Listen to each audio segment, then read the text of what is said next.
Folk tales are highly concentrated stories. They depict our natural reactions to extremely common but serious problems.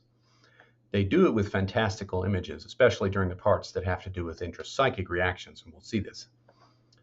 Now, this is true because folktales are distilled over hundreds of generations of oral storytelling, which act as a selection process. So only the most emotionally true and vivid stories survive. In that sense, they're like super dreams. Dreams, if they reflect folktales, usually only have a fragment of a folktale. I'll give you an example of this later. So, as promised, I want to talk about Hansel and Gretel.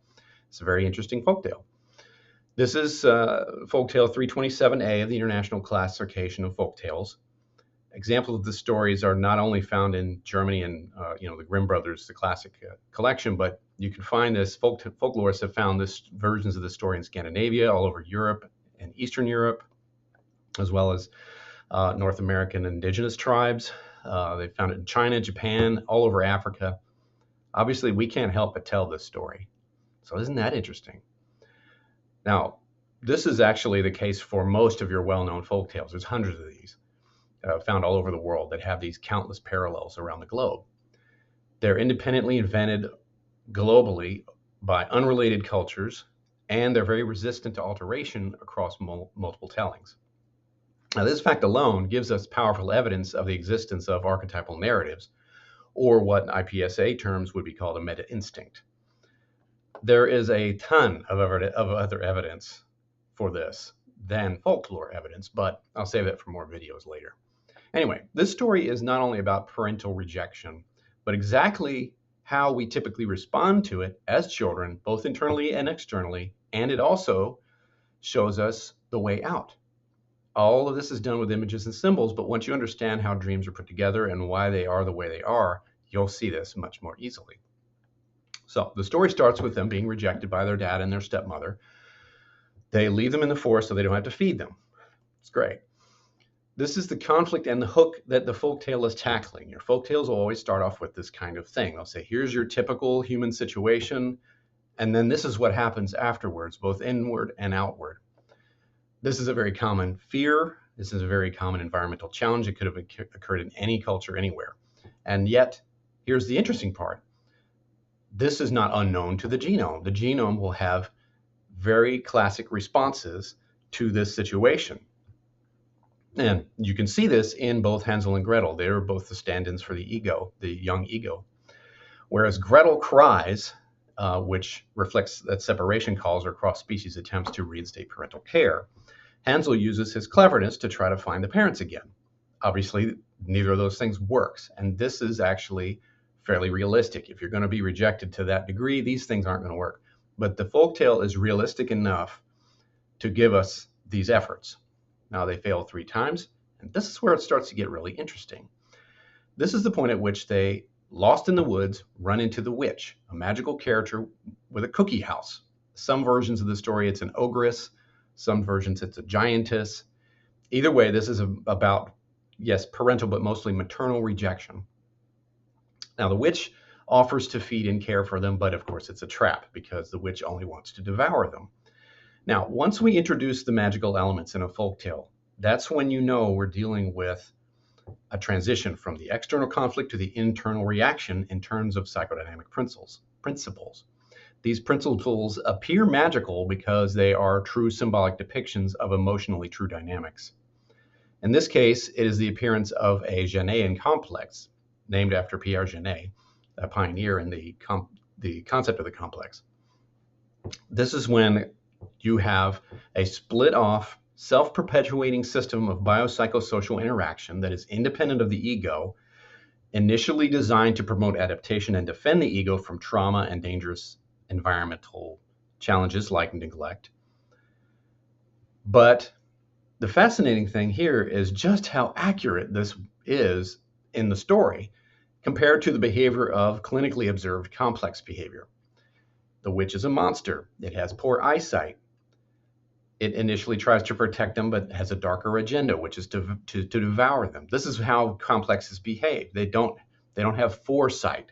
Remember, these images are symbols and metaphors of the behavior. So it's a really, really potent metaphor for how complex operates. It is monstrous, it's magical because it can affect us without our awareness. That's where that whole magical business comes from.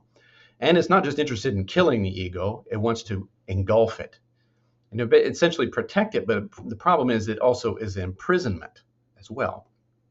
Okay. Now, what does the ego do in this situation? Again, it gives us two possibilities. Gretel, poor Gretel, constantly crying, is forced to do housework and menial tasks.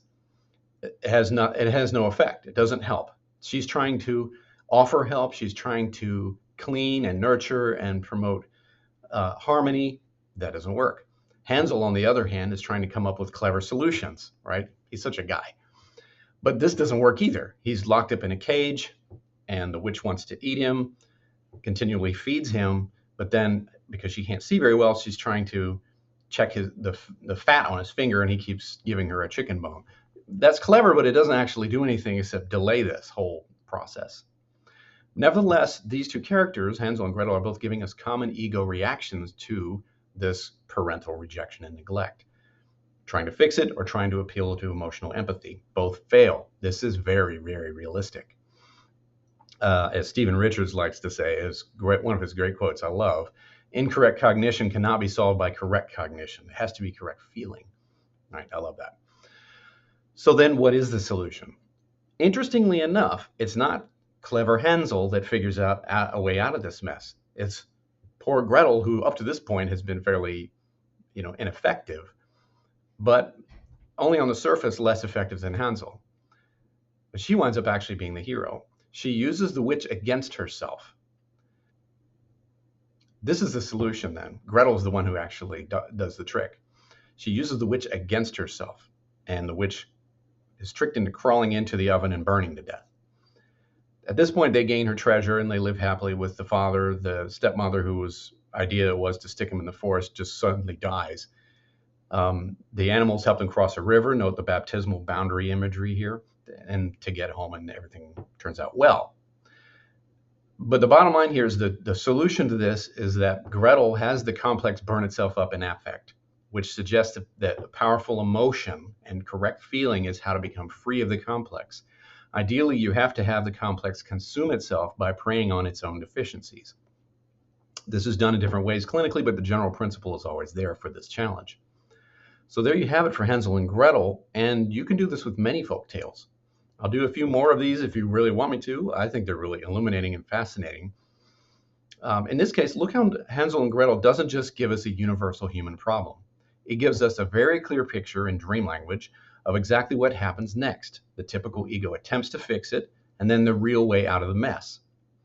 Now, before I go, check out this dream. A woman with severe neglect in her childhood presented a dream clinically where there was a girl trapped in a stone house, starving to death. Outside the house is a witch who is guarding the house and the girl. Sound familiar? I just came across this recently.